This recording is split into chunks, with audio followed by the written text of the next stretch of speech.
Hey everyone, I think this is week 14. I'm a few days behind. My husband's been under the weather, so I've been having to step up and take care of some things. I've got hay on me if you see that in this video. Actually, I feel it stabbing me. It's not in my bra though, so that's a wonderful thing. Anyways, all right, so let's talk about just what the day will look like. What the weekend will look like, because we're done with the rule book now, and now I want to go through like the actual nitty gritty, like scoring. I don't know. I know that I want to go through today's like the whole day and what it looks like, and then how to be successful. So because this right here is a 20-week video of going over and dissecting CT2V. Okay, so here we go. On Friday, there are every CT2V competition except for the one that's in September. September is a national championship, so it's a little bit different. Okay, so for the competition that's in April, May, June, and July, here's how these go. Okay, so there are 4 competitions, and we're doing a buckle series for that. So that means that a lot of times buckle series is you have to come to all of them. Well, I don't think that's very realistic because people have other stuff to do, especially in May. May has Mother's Day, high school graduations, college graduations. It's got Memorial Day. So May can be tricky in general in the horse industry, okay? So what we did is for the buckle series, we take your best 3 out of 4. Now you could come to all 4 and then we would still just take your top 3 for that buckle series, or you can just miss one, okay? So, my God, the hay is stabbing me in my tricep. Okay, so here's what it looks like. Is on Friday, there's a clinic that goes from 12 to 2, and then one that goes from 2:15 to 4:15. So if you're new to CT2V, you have to actually sign up for those in advance. There's opening for 12 people in each clinic. How the clinics are supposed to be is one of the judges plus myself. I typically like for it to be the head judge, and sometimes the head judge might not have a horse here or something like that, so typically the head judge will 100% teach the first clinic with me, and then the second clinic, I think I have a supporting judge teaching that clinic with me in 1 month, like June or something. Anyways, it's nice because those 12 people get to have the perspective from 2 people, right? And you know, I'm always going to be the backup judge. I don't want to judge you unless I have to, because people get freaking butthurt by being judged by me because they view me as like their friend. But I'm actually probably going to give you like the most honest score in the world, and then I just have to, you know, deal with it. A lot of people can't handle losing whenever I judge them, so I try not to judge. It's just too many hats, right? But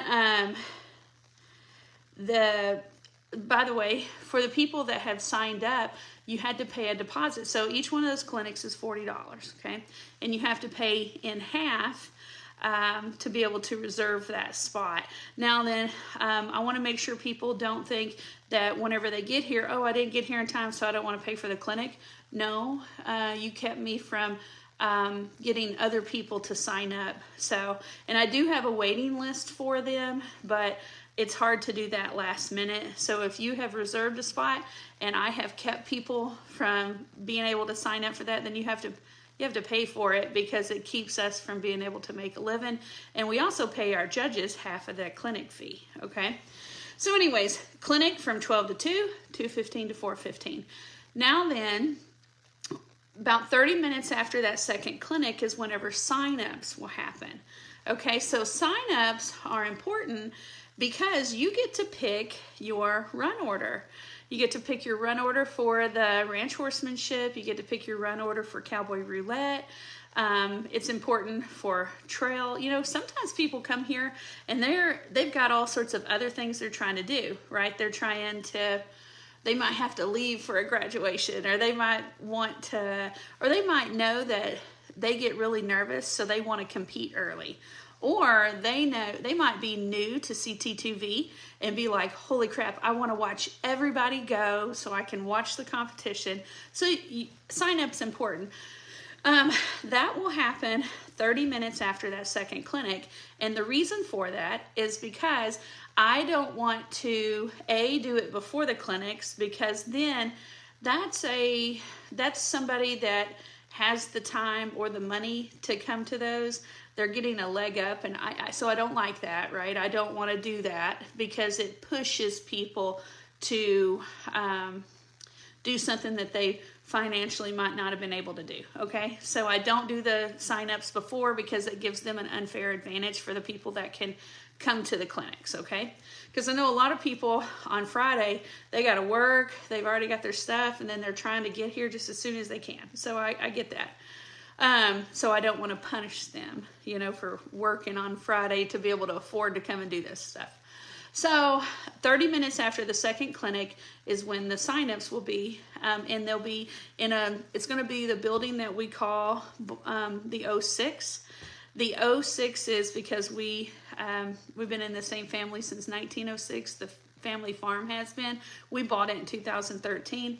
But we used to have a wedding venue, and now we don't have a wedding venue.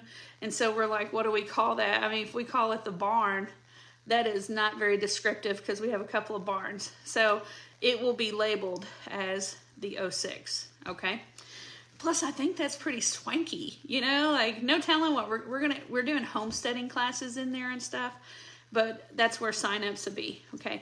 And if you don't know what building it is, whenever you come onto our property, the first building that's on your left that has a porch and it has a chain on there, that's our house, okay? So we don't want you to come up there.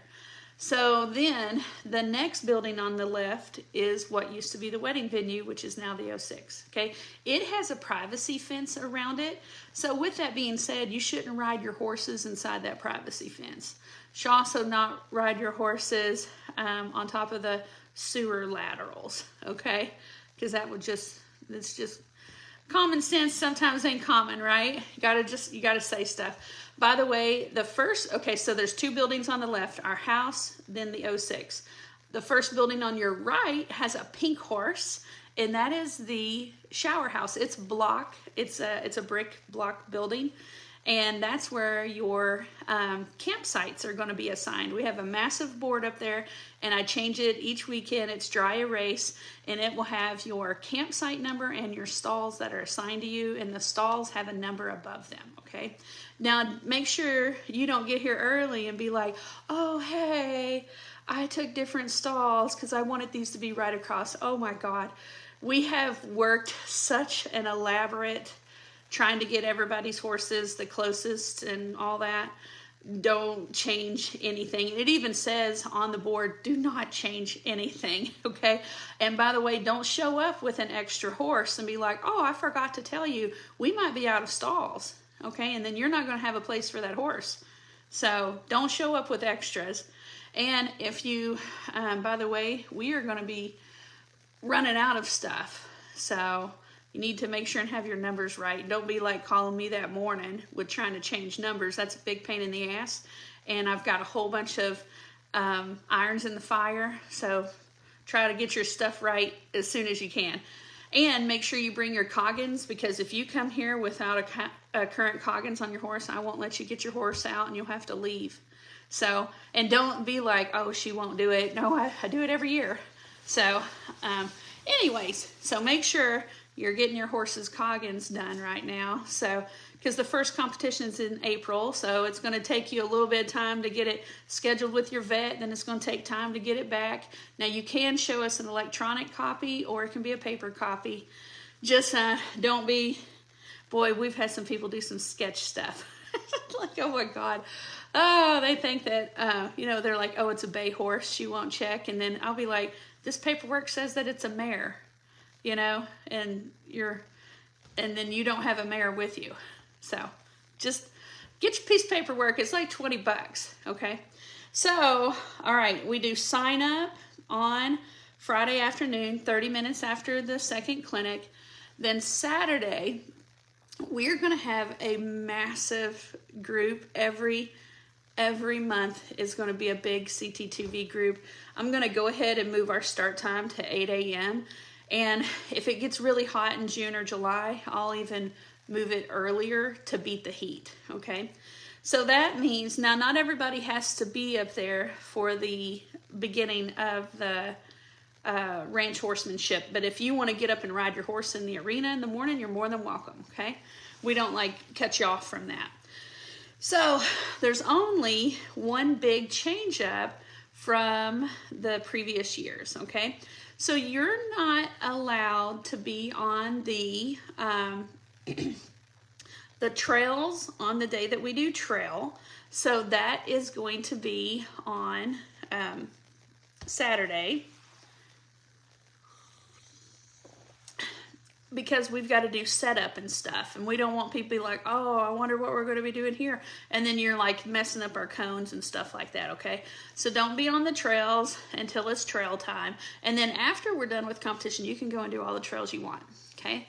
All right, here's the big thing that's different, and I'm going to have to you're going to have to help me with getting this word out, but I've talked about it at our rulebook classes and online.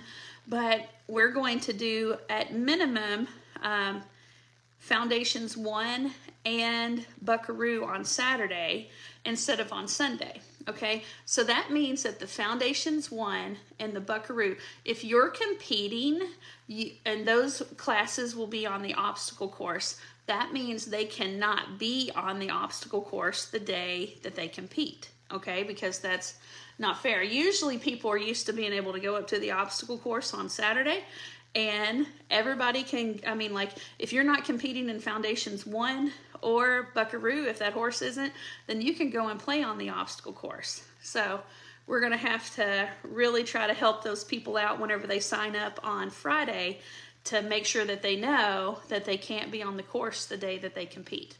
All right, so Saturday, we start with ranch horsemanship as the first thing, then we do our modifieds. Now the reason for that is I think that the advanced riders should go before the more novice riders, right?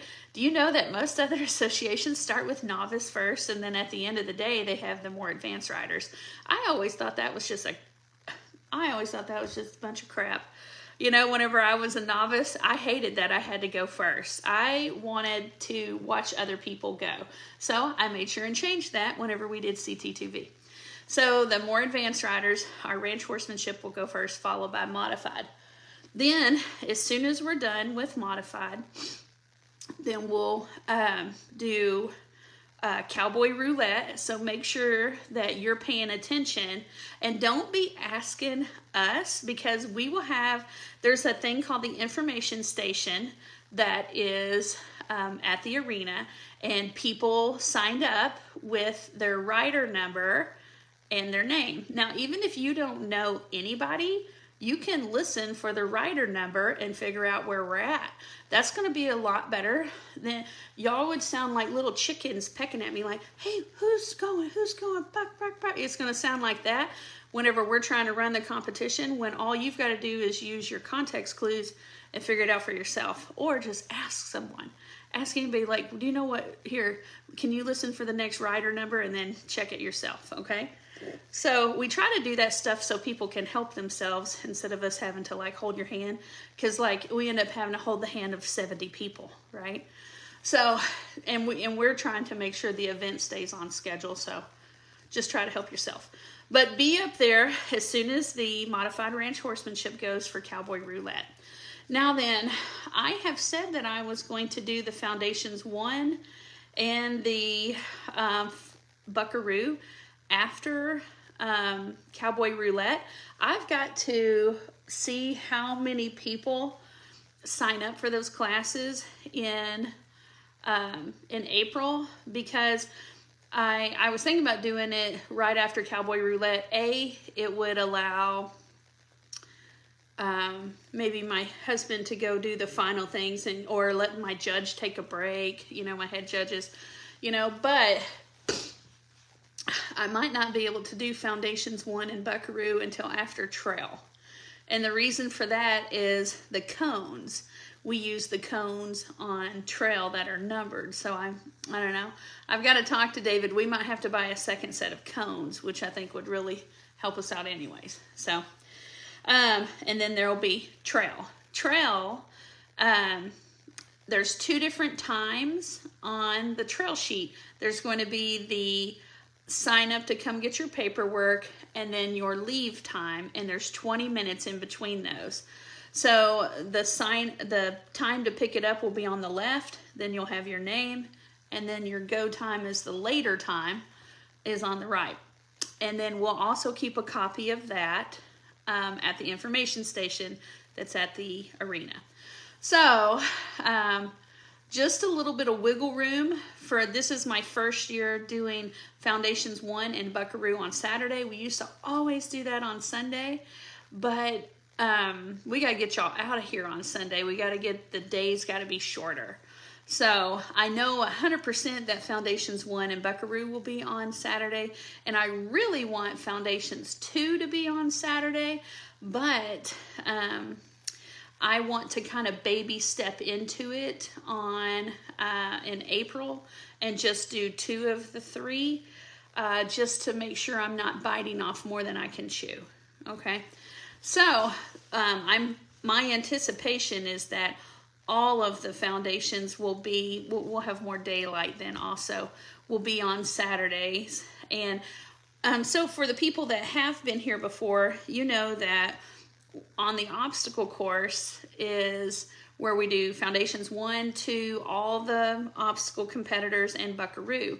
Well, there will be a different course designed if we have to do Foundations 1 and Buckaroo on Saturday. Means there will be a completely different course set up for that division and for the competitors on Sunday, because I'm not trying to tell everybody what the obstacles are, because that takes the fun out of it. So so Sunday will be 8 o'clock walkthrough, and so everybody will get a piece of paper with all of their obstacles on there. You'll do your walkthrough. Then we got to get that first competitor rolling. I would like to have them, the first competitor, by like 8:30 to 8:45. The first one, and then y'all got to be up there after that and rolling. And once again, don't ask me, hey, where are we at? No, listen to the rider number, or ask people, because there'll be a sheet up there that says rider number and competitor number, so y'all can keep up with it. And don't change your order, okay? Don't be sly about that. A lot of people in the past, they'll sign up for something and then they'll be like, oh, I'm not ready, I'm not here. No, you know what time the competition starts. That might be them being like, oh, I need to hurry up and go and work on something before it's in there. No, stick to the time, because all of our paperwork, my judge is away from y'all, and all the paperwork's in order. You could be causing a disaster, because if somebody pulls, then the judge might mess up and put your competition scores on another line. So you need to make sure that you're there up on time. After the obstacle competition, you have to give us, well, we've always said an hour, but now we're so much more efficient now. It's typically 30 to 45 minutes, but you can come into the 06, which is the barn, and we'll have our ribbons in there, and we'll do all of the awards in there. And I'm hoping to make that just so much faster, because we'll already have some of the foundation scores done. So that's the general flow of the weekend. And for people that are new, you can bring your own shavings, or you can buy it from us. Just let us, we have pallets and pallets of it here. And then, I don't know if if you're new or you didn't come last year, we have a tip box outside the bathroom where it tells you where all your electric sites and your stalls are, and there's a map up there. We're real easy to navigate. There's 2 different boxes now, and it's got a little metal, it's got a slit, and it's a metal box. One is for ice money, so ice is $5. You can just drop a 5 in there. And then we have stall tips, okay? So just, I think we're going to start taking a list of if anybody's going to clean their own stalls. So then we have a track of who's supposed to clean their own stalls.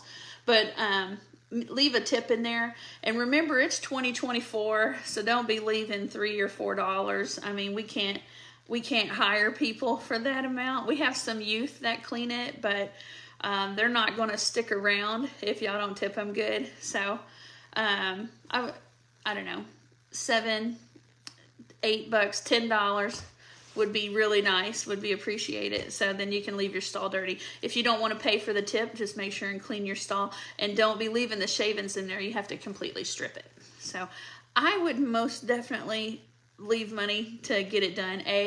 It's a wonderful, it's real poor in our area, and so everybody appreciates every dollar that our CT2V brings in, and then we're able to have some youth make some money. So all right, there is week 4, just the normal gist of everything. Our stall barns have water hoses, and you'll need to bring your own buckets. And our stalls, we do require you to put at least 1 bag of shavings in there. I would really prefer if you put like 2, but 1 is fine. Because we haven't said that it's a 2-bag minimum. It just makes it nice. Hey, and if you would, before you put your horse into the stall, if we've already got your shavings over there for you, but if we're running behind, don't worry about it. But I would prefer if you put your shavings into your stall first, because usually what happens, you get that horse put in that stall and they're like, oh, finally I can pee. Well, then you've made our stall gross. And you wouldn't like it if we let somebody do that before you came, right? Walked in there and is all peed up. So if you could, try to get the shavings put in there before you put the horse in there. But there's wheelbarrows, there's manure forks, there's a pile where the shaving or where the manure goes. And then if you would, don't dump your water bucket into the stall. That is torture for us. It is torture, and it's tacky.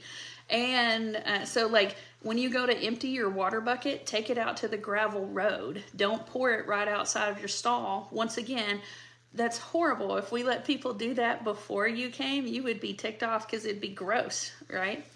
And oh my gosh, we've had people in the past that they, it'll be nighttime and they'll pee in their stalls. And like, don't do that, because like a day or 2 after you're gone and everybody's cleaning the stalls, we know who has human urine in their freaking stall. And we're just like, ew, and we know who was there.